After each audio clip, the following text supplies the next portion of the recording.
మన ప్రభువును మన రక్షకుడునైన ప్రభు అయిన యేసుక్రీస్తు నామములో మీ అందరికీ శుభాభివందనాలు తెలియజేస్తూ ఉన్నాను.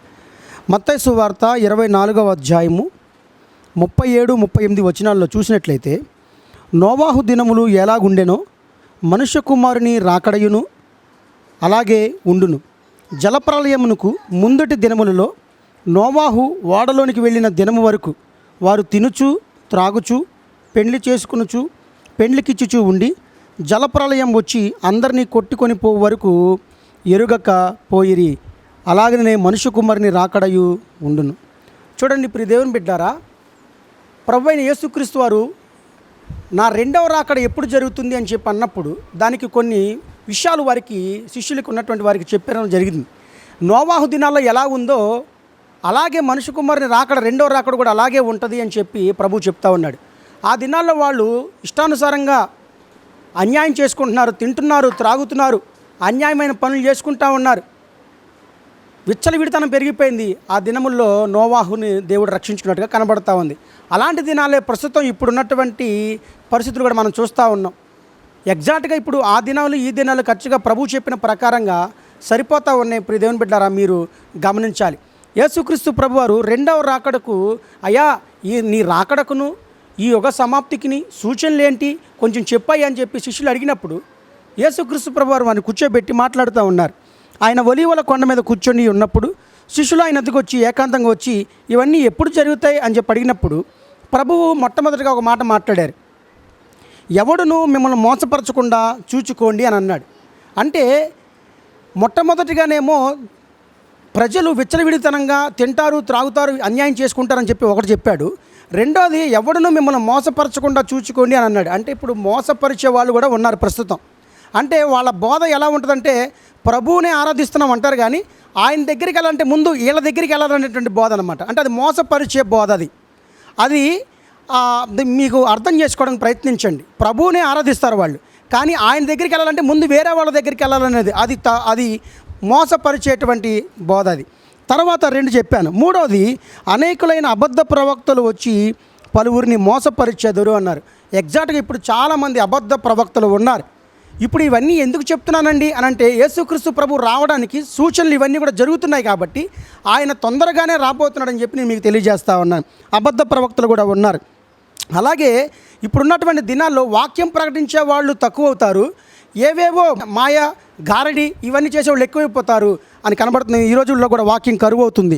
అలాగే అంజూరపు చెట్టును చూసి ఒక ఉపమానం నేర్చుకోండి.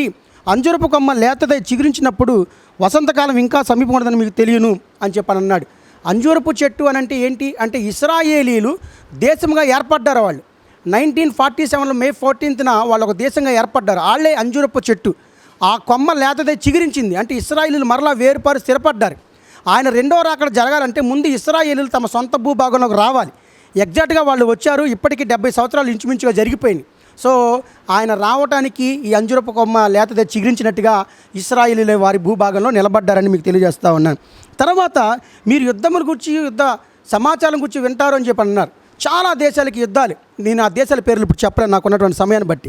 తర్వాత కరువులు, భూకంపాలని చెప్పి కూడా ప్రభు చెప్పాడు. అవన్నీ కూడా మనకు కనబడతా ఉన్నాయి.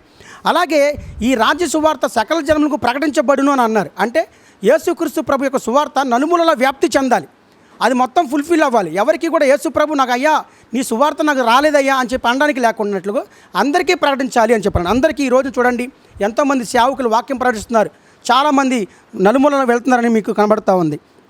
కాబట్టి మీరందరూ కూడా గమనించాలని నేను తెలియజేస్తా ఉన్నాను. కాబట్టి మీరందరూ కూడా ప్రభు అయిన యేసుక్రీస్తు వారు త్వరగా రాబోతున్నారని, అవన్నీ కూడా సూచనలు అన్నీ కూడా కనబడుతున్నాయి.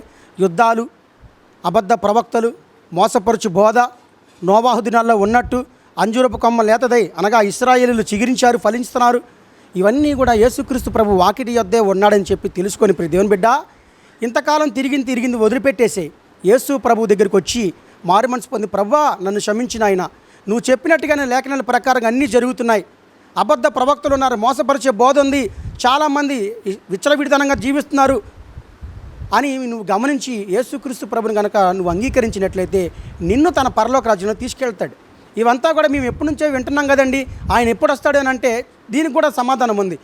అంత్య దినాల్లో అపహాసకులు వచ్చి ఇంకా ఎంతకాలం మీరు చిన్నప్పటి నుంచి చెప్తూనే ఉన్నారు మాకు ఆయన వస్తాడు అని చెప్పి, ఎప్పుడు వస్తున్నాడు అని చెప్పి హేళన చేస్తారంట. మీరు ఆ హేళన చేసే లిస్టులో ఉండొద్దని, యేసుక్రీస్తు ప్రభుని నమ్ముకోవడం ద్వారా నీవు నీ కుటుంబం రక్షించబడాలనే ఉద్దేశంతోనే మేము ఈ వాక్యం తెలియజేస్తున్నాం. కాబట్టి ప్రియ దేవుని బిడ్డ, ఈ వాక్యమును విని నువ్వు మారు మనసు పొంది ప్రభుని గట్టిగా పట్టుకోగలిగితే ఖచ్చితంగా నువ్వు పరలోక రాజ్యంలో ఉంటావు.